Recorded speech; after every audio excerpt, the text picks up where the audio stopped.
पत्रकार योग कल्याण समिति आप सभी पत्रकार साथियों की समस्याओं को लेकर दिन रात कार्यरत है। किसी समस्या के लिए पत्रकार योग कल्याण समिति को अवगत कराएं। संगठन हमेशा आपके सहयोग के लिए तत्पर है।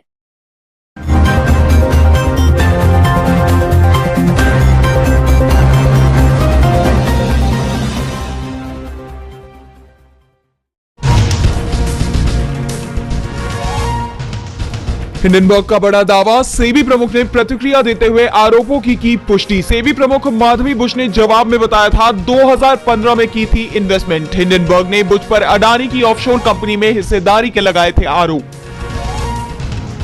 हिंडनबर्ग रिपोर्ट को लेकर सपा प्रमुख अखिलेश यादव ने की सेबी की ऐतिहासिक जांच की मांग। कांग्रेस सांसद राहुल गांधी ने उठाए सवाल, कहा इसके लिए कौन जिम्मेदार होगा, प्रधानमंत्री मोदी, सेबी अध्यक्ष या गौतम अडानी। हिंडनबर्ग खुलासे को लेकर गरमाई सियासत। कांग्रेस सांसद राहुल गांधी पर ईडी की कार्रवाई की आशंका को लेकर घिरी मोदी सरकार। राहुल ने भी जताई थी ईडी रेड की आशंका।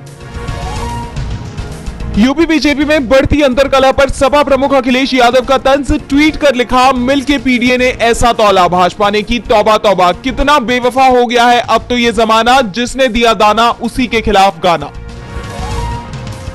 दिल्ली के मुख्यमंत्री अरविंद केजरीवाल की जेल से रिहाई की बढ़ी अटकलें। सीबीआई गिरफ्तारी के खिलाफ किया सुप्रीम कोर्ट का रुख। सीजेआई ने केजरीवाल के वकील अभिषेक मनु सिंघवी से कहा कि मेल कर भेजे जानकारी। हाईकोर्ट के फैसले के खिलाफ बीआरएस नेता के कविता की याचिका पर सुप्रीम कोर्ट में हुई सुनवाई। कोर्ट ने ईडी सीबीआई को जारी किया नोटिस। कथित शराब नीति घोटाले मामले में गिरफ्तार है के कविता। कोलकाता डॉक्टर के साथ बर्बरता के खिलाफ प्रदर्शन में उतरे 3 लाख डॉक्टर। दिल्ली से लेकर महाराष्ट्र तक देशव्यापी हड़ताल। केवल इमरजेंसी सेवाएं रहेंगी चालू। हाईकोर्ट में याचिका दाखिल। बिहार के सिद्धेश्वर नाथ मंदिर में भगदड़, 7 कांवड़ियों की गई जान। चश्मदीद का दावा, दुकानदार श्रद्धालुओं में हुई मारपीट। जान जाने वालों के परिजनों का आरोप, वॉलंटियर्स ने किया लाठीचार्ज। पूजा खेडकर को दिल्ली हाईकोर्ट से मिली बड़ी राहत। 21 अगस्त तक गिरफ्तारी पर लगाई रोक। खेडकर पर लगे हैं धोखाधड़ी से यूपीएससी परीक्षा पास करने के आरोप। रोहिंग्या शरणार्थियों की हिरासत के मामले में सुप्रीम कोर्ट ने केंद्र को जारी किया नोटिस। कोर्ट में हिरासत में रखे गए रोहिंग्या शरणार्थियों को रिहा करने के लिए केंद्र सरकार को निर्देश देने की मांग। रूस के 30 किलोमीटर अंदर घुसी यूक्रेनी सेना, कई इमारतों पर यूक्रेनी झंडा फहराया। 250 वर्ग किलोमीटर इलाके पर किया कब्जा। बांग्लादेश में तोड़ा गया भारतीय सेना की जीत का स्मारक। पाकिस्तान की हार पर 1971 में बना था यह स्मारक। कांग्रेस नेता शशि थरूर ने जताई चिंता। बांग्लादेश में अंतरिम सरकार के आश्वासन पर पुलिसकर्मियों ने हड़ताल ली वापस। कहा वर्दी पहनकर लौटेंगे। बांग्लादेश में मोहम्मद यूनुस भ्रष्टाचार केस में बरी। अंतरिम सरकार में प्रमुख बनने के 3 दिन बाद फैसला। 4 दिन में 2 मामलों में मिली राहत। तूफान की वजह से मैक्सिको में ढह गए पिरामिड। प्योर पेचा जनजाति के लोगों ने कहा यह विनाश का संकेत।